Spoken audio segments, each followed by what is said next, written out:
Bab 019. Kami mendidiknya dengan pelajaran moral yang baik, serta selalu melindunginya dan mengawasi pergaulannya.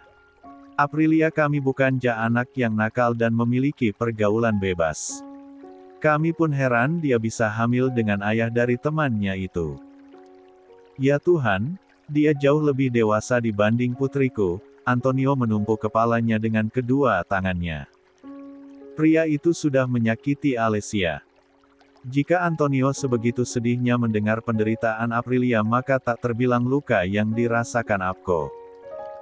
Saat merenungi apa yang terjadi pada putrinya itulah Apko melihat Boril datang bersama dengan kedua orang tuanya dan Andika dengan langkah tergesa-gesa. Ketiga pria dewasa itu pun langsung melarikan pandangan mereka kepada Boril yang datang dengan raut wajah kacau dan terlihat cemas. Dengan mata memanas Apko melihat juga cakaran yang tak tertutupi ke meja di leher Boril. Boril mencoba bertanya kepada Apko. "Pak, bagaimana?" "Bughahaha. Boril," jerit Cindy mendapati putranya mendapatkan pukulan keras di wajahnya dari sang besan. Hingga Boril jatuh tersungkur di lantai. "Saya sudah bilang kalau kamu sudah tidak mencintai anak saya, jangan sakiti dia, kembalikan pada kami. Kembalikan!" teriak Apko dengan amarah tak terbendung kepada pria yang baru beberapa hari menjadi menantunya tersebut namun telah menorehkan luka yang teramat dalam pada hatinya. "Saya membesarkan Aprilia dengan penuh cinta kasih." Dengan tangan ini, Apko mengangkat kedua tangannya dengan penuh amarah. "Dengan tangan ini saya membesarkannya. Tangan ini tidak pernah memukulnya, bahkan mencubit pun tak pernah, tapi kamu..." Boril tak menjawab, bahkan dia tidak menyeka darah yang keluar dari sudut bibirnya. Cindy membantu putranya berdiri, dia sudah menangis namun tak bisa membantu anaknya. Ketika ditelepon oleh Liana kalau terjadi sesuatu yang buruk kepada Aprilia, maka rasa kecewa pun menyeruak dalam hati Cindy hingga dia tidak bisa membela Boril. Jika orang tua Aprilia marah dan murka pada putranya itu, dan sengaja datang untuk melihat kondisi Aprilia bersama Boril. Suara keributan di luar membuat Liana dan juga Adriana keluar dari ruang rawat inap Aprilia. Mereka melihat Boril yang jatuh di lantai kemudian dibantu bangkit berdiri oleh ibunya. "Maafkan saya. Izinkan saya bertemu dengan istri saya mohon. Mulai hari ini Aprilia bukan istri kamu lagi. Perceraian kalian akan diurus." Boril membulatkan matanya mendengar ucapan pria berwajah Eropa dengan seorang wanita yang ia lihat mirip dengan wajah Aprilia. "Tidak. Kalian tidak bisa ikut campur dalam rumah tangga kami, tentu kami berhak. Kami adalah orang tua kandung Aprilia," tegas Adriana. Baik Cindy, Boril dan Abram sangat terkejut dengan ucapan perempuan itu. Abram memang tahu kalau Aprilia bukan anak kandung Apko dan Liana. Namun dia tidak menyangka jika Aprilia adalah anak dari pengusaha terkenal asal Italia. "Antonio Cassano. Saya tidak peduli. Mana Aprilia? Saya mau bertemu. Jangan halangi saya." Boril akan masuk ke pintu yang dia yakin tempat Aprilia dirawat. Namun didorong oleh Apko dan Antonio. "Apa-apaan ini? Jangan halangi saya!" ucap Boril setengah berteriak dan frustasi. Rasa penyesalannya tak terbendung, ia ingin segera bertemu istrinya. "Pergi dari sini.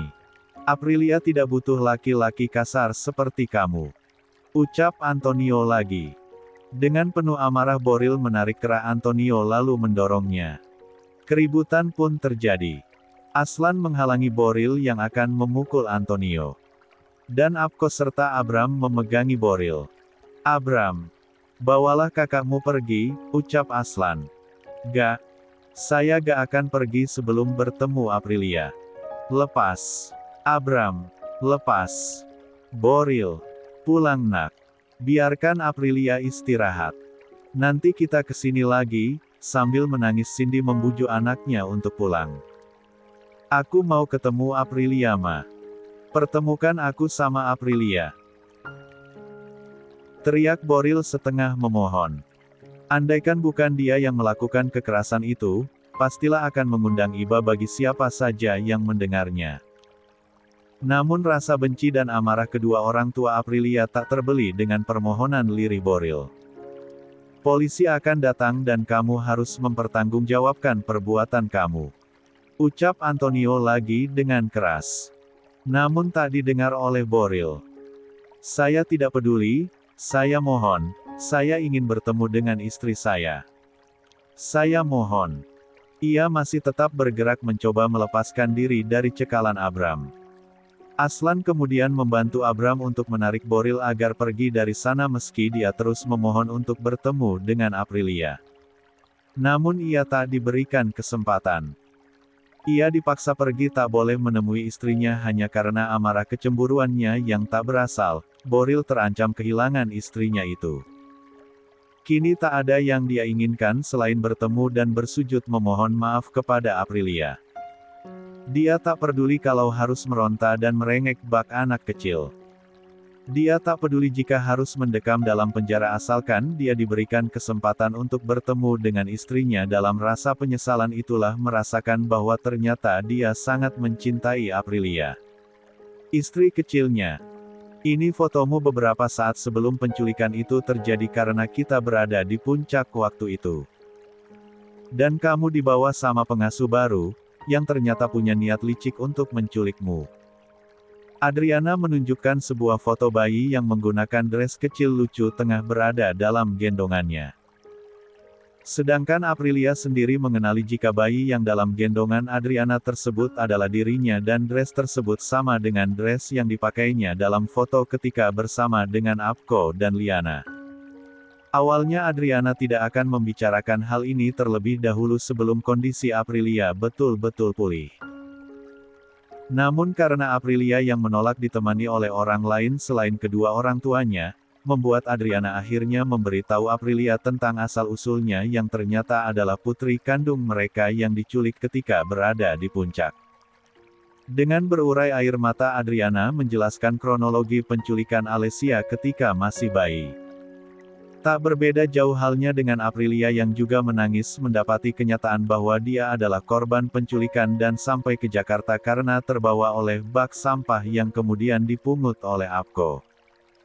Aprilia mengedarkan pandangannya kemudian memperhatikan wajah Apko dan Liana.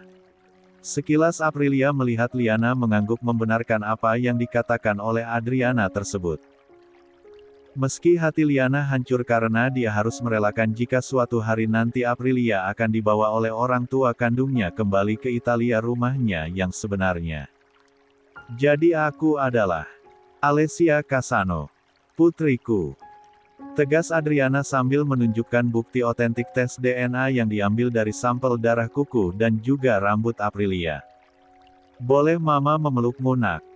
Aprilia kemudian mengangguk lemah dan merentangkan tangannya menangkap Adriana dalam pelukannya kemudian Antonio yang juga berdiri di samping ranjang kanannya. Terima kasih Tuhan, terima kasih kau telah pertemukan hamba dengan putri hamba yang hamba cari 20 tahun ini. Tak kuasa melihat putrinya telah kembali kepada kedua orang tua kandungnya. Liana ingin pergi namun Apko mencekal tangannya sambil menggelengkan kepala. Mereka harus bersikap dewasa dan legowo jika Aprilia bukanlah milik mereka. Ada yang lebih berhak atas Aprilia selain mereka. Liana lalu memeluk pinggang suaminya. Aprilia putri kita pak, putri kita. Bisiknya lirih sambil menangis di dada suaminya. Ya. Aprilia putri kita. Putri kita. Ucap Apko coba menenangkan istrinya yang kini menangis. Aprilia yang tengah dalam pelukan ayah dan ibu kandungnya kemudian melepaskan pelukan mereka dan ingin beringsut turun. Alessia, kau mau kemana? Tanya Antonio. Ketika putrinya turun dari ranjang rumah sakit dan berjalan menuju Apko juga Liana. Pak, Bu. Aprilia menghambur dalam pelukan visual dan juga Liana. Sangat sulit baginya menerima kenyataan jika selama 20 tahun ini dia sudah menganggap kedua orang ini adalah orang tua kandungnya dan akan sulit baginya untuk berpisah dari Apko dan Liana. Dia cukup bahagia menjadi Aprilia Ayu. Bukan Alessia Casano seperti yang diucapkan Antonio dan Adriana. Jangan nangis nak, jangan nangis, sekarang Aprilia sudah harus bahagia. Kasusmu sebentar lagi diproses oleh polisi dan orang tua kandungmu sudah ditemukan. Saatnya kamu harus bahagia. Ucap Apko sambil mengelus halus kepala putrinya tersebut. Dia melihat ke arah Antonio dan juga Adriana seolah meminta izin bahwa mereka juga sangat mencintai Aprilia dan ingin bersama dengannya. Dan akhirnya serta Adriana pun mengerti jika mereka telah bersama selama 20 tahun. Dan Aprilia hanya mengenal merekalah orang tua kandungnya. Jadi wajar jika Aprilia lebih memiliki ikatan emosional dengan Apko dan juga Liana. Keesokan paginya, Adriana dan Liana tengah membujuk Aprilia untuk makan bubur karena sedari pagi putri mereka itu belum juga makan. Sayang, 1 sendok aja, kamu gak kasihan sama bayimu. Bayimu butuh nutrisi dan makanan. Bujuki anak sambil menyodorkan sendok berisi bubur putih ke dekat bibir Aprilia, namun putrinya tersebut tak membuka mulutnya sedikitpun. Liana dan Adriana pun berpandangan. Bingung harus bagaimana lagi membujuk putri mereka agar mau makan demi kesehatannya dan juga bayi yang dikandungnya. Aprilia tak bersemangat sama sekali. Dia hanya terduduk lemas di atas ranjang rumah sakitnya. Sambil terus menghadap ke arah jendela. Sayang, jangan begini terus, kasihan dedek bayinya, aku lagi hamil. Kalau Mas lupa, kita belum tes DNA dan Mas belum benar-benar yakin kalau dia adalah darah daging Mas sendiri. Sebulir air mata pun menetes dari netra abu-abunya mengingat perkataan suaminya. Apa salahnya? Dan apa salah bayinya? Kenapa Boril begitu tega mengatakan bahwa dia bukanlah darah dagingnya? Seluruh rasa sakit di tubuhnya telah menghilang. Namun sakit pada hatinya terasa masih basah, apalagi jika mengingat bayi yang dikandungnya tak diinginkan oleh ayah kandungnya sendiri, bahkan meragukan jika dia adalah darah dagingnya. Aprilia ingin menjerit mengungkapkan seluruh isi hatinya, namun tertahan di tenggorokan dan tidak sanggup diucapkan, hanya bisa melalui tetesan air mata. Neng, lu ngomong dong, ibu nggak bisa tahu apa yang lu rasain sekarang, coba curhat ke ibu, kenapa lu sama Pak Boril bisa kayak gini. Namun semakin Liana bertanya padanya, semakin enggan untuk Aprilia membuka mulut. Biasanya kembali terisak untuk kemudian dibawa dalam pelukan Adriana. Jangan takut nak, kami akan melindungimu, biar suamimu yang kurang ajar itu mempertanggungjawabkan perbuatannya dalam sel penjara nanti. Mendengar kata penjara, Aprilia langsung tersentak dan menatap Adriana serta melepaskan pelukannya.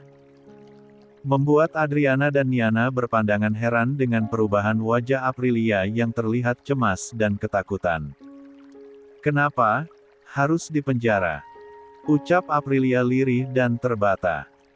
Makin membuat kedua ibunya tak habis pikir setelah apa yang dilakukan oleh suaminya, namun Aprilia masih juga bertanya kenapa dia harus dipenjara.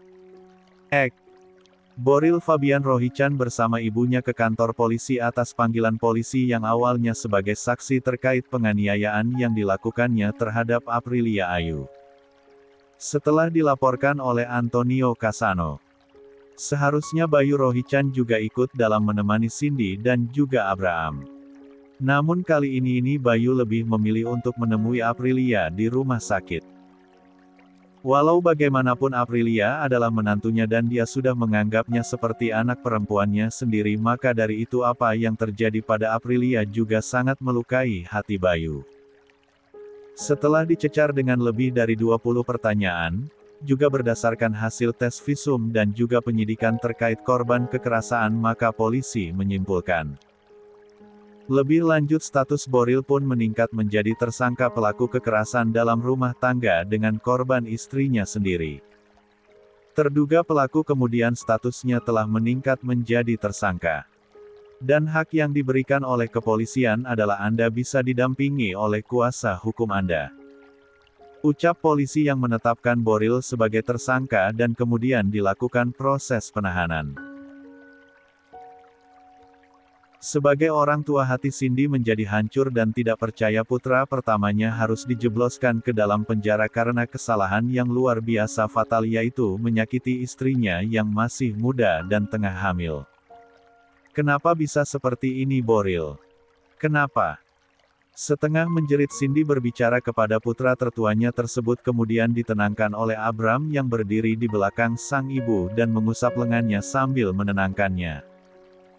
Sedangkan Boril sendiri seperti sudah tidak punya nyawa lagi, pandangan matanya kosong dan hanya mengikuti apa yang dikatakan oleh ibunya saja. Dari kemarin Cindy tidak mau berbicara pada Boril.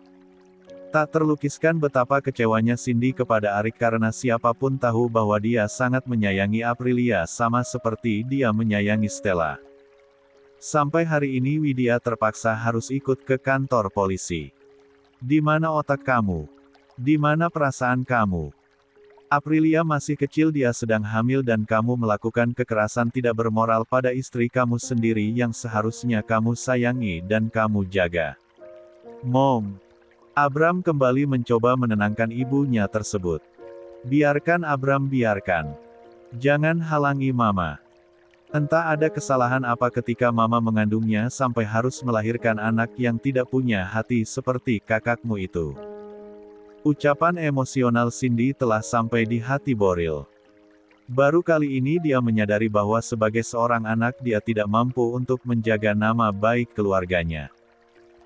Selama ini dia hanya hidup untuk menyenangkan hatinya, tak peduli jika usianya yang sudah menginjak 40 tahun ini sudah seharusnya dia fokus kepada pekerjaan dan keluarga.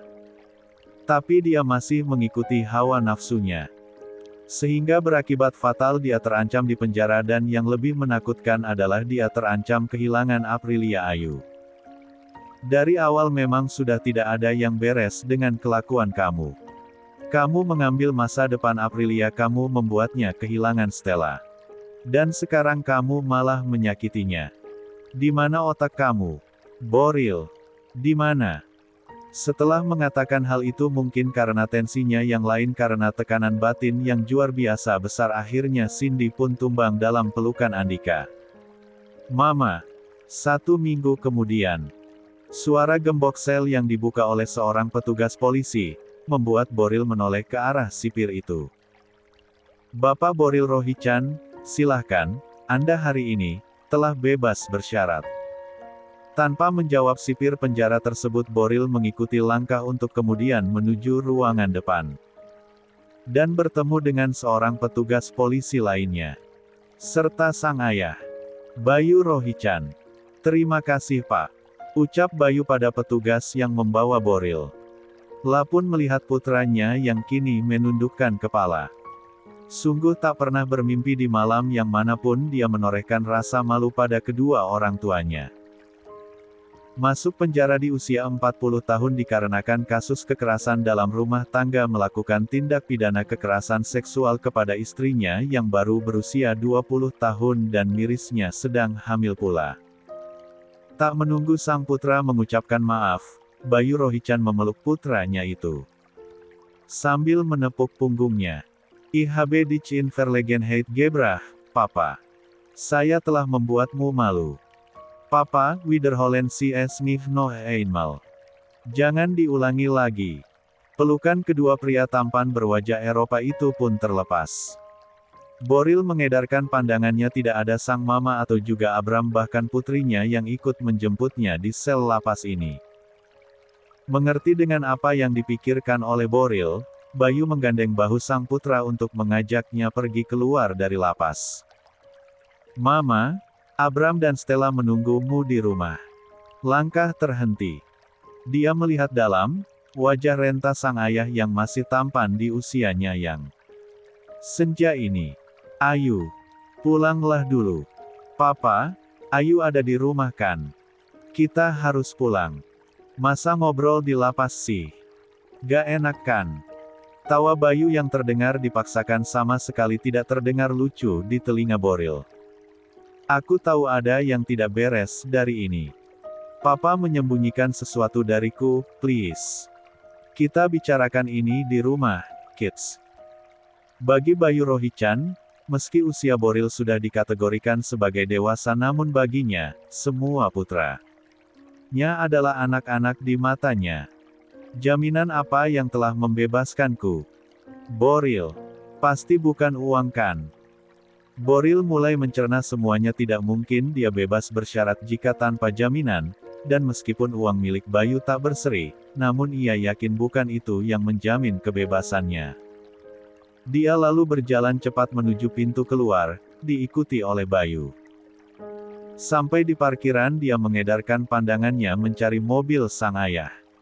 Dan ia melihat sopir pribadinya yang berdiri di depan mobil Jaguar XF milik Bayu. Dito memberikan hormat dengan membungkukkan badan pada anak bosnya itu. Mas Boril, apa kabar mas?